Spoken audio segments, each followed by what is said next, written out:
সেই পরিচিত ডার্লিং প্রভাস তার নতুন সিনেমা দ্য রাজা সাব তার গ্লিমস চলে এলো। সেই পরিচিত প্রভাস ফ্যানেদের ডার্লিং প্রভাস দ্য রাজা সাব হয়ে চলে এলো। গ্লিমসে তার এন্ট্রি দেখা যাচ্ছে। বহুদিন পরে প্রভাসের একটা ভালো এন্ট্রি মূর্তি নিয়ে এসছে। কালকিতেও ভালো এন্ট্রি ছিল, কিন্তু সেটা অ্যাকশন মুভি, এটা হরর রোমান্টিক কমেডি এই সেকশনের মুভি। এই হরর কমেডি একটু ওয়ার্ক করে, কেননা অনেকগুলো সিরিয়াস সিনেমায় অভিনয় করার পরে একটু হালকা মেজাজের কিছু সিনেমা দর্শকদের মধ্যে, মানে প্রভাসের ভালোবাসার মানুষদের মধ্যে একটা উন্মাদনা তৈরি করবে, এটা মূর্তি বুঝে গেছেন। মূর্তি নিয়ে এসছেন নতুন প্রভাসকে। না, এ প্রভাস নতুন নয়, এ প্রভাস অতি পরিচিত আগের প্রভাস। এই প্রভাসকে অনেক দিন পরে আমরা দেখতে পাব। প্রাথমিকভাবে প্রভাসের ফ্যানরা চেয়েছিল নিজের ভাষার মধ্যেই প্রথম দ্য রাজা সাব রিলিজ হোক, কেননা এটা প্রভাস ফ্যানেদের কাছে অনেকটা চাহিদার বস্তু।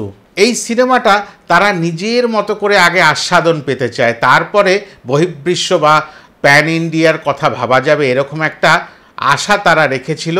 তারা এরকম একটা চাহিদা প্রকাশ করেছিল না। এখানে পরিষ্কারভাবে বলা হয়েছে world wide release 10th April 2025। কিন্তু এইখানে একটা সমস্যা আছে।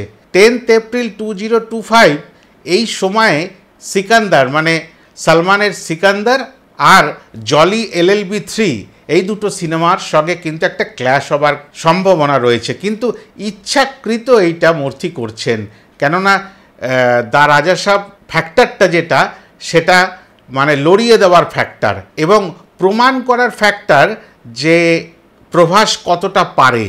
সেখানে সালমান কি অন্যরা কেউ এখানে প্রশ্ন নয়, প্রভাস একাই 100। এই একাই 100 ধারণাটা প্রমাণ করবার জন্যই ওই 10th এপ্রিল 2025 ওই রকম একটা উন্মাদনার সময় বাকি দুটো সিনেমাও আসছে, তার মধ্যে ভিড়িয়ে দিয়েছে। একদম পাতি বাংলা ভাষায় এটাই বলা যায়। অনেক অ্যাকশান ডার্ক থিমের ওপরে সিনেমা হলো। এবার একটু প্রভাসকে হালকা মেজাজে প্রত্যেকেই দেখতে চাইছিলেন, বিশেষ করে তার ফ্যানেরা। সেটাই হলো। এন্ট্রি একটা বাইক নিয়ে, অসাধারণ লাগছে।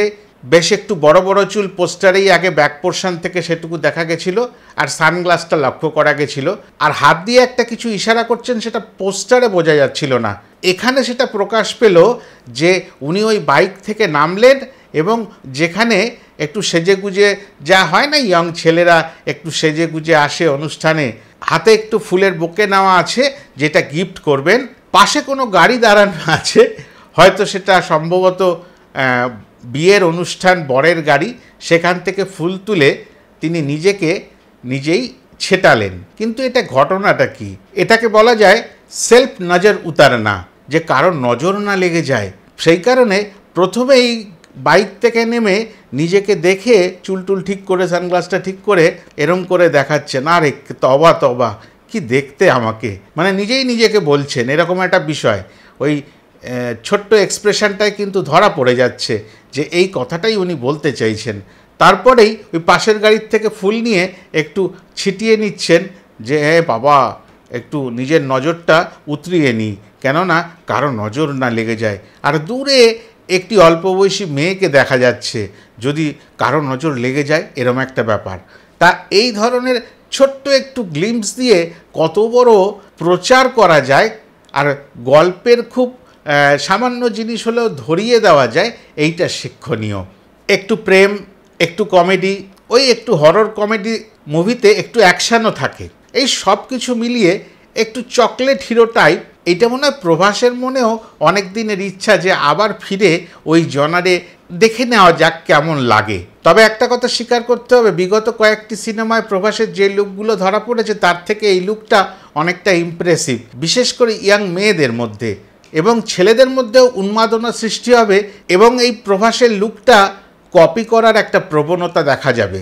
এবং এটাই বিশ্বাস, এটাও একটা বড় অঙ্কের ব্যবসা করবে, কেননা প্রথম থেকেই world wide release, pan India release 5খানা ভাষায়, এই সব কিছু মিলিয়ে এই সিনেমা কিন্তু একটা উন্মাদনা তৈরি করছে এবং প্রভাস ফ্যানেদের মধ্যে বা নর্থ ইন্ডিয়া অবধি এর একটা চাহিদা তৈরি করছে।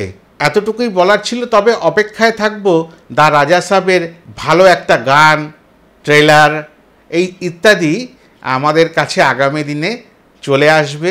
আশা করি 15ই আগস্ট হতে পারে, ডিসেম্বর মাসে হতে পারে, ফেস্টিভ সিজন যেগুলো সেগুলোতে নক করবে, এই আশা রেখে এই ভিডিওটা শেষ করলাম। সবাই ভালো থাকবেন, টাটা।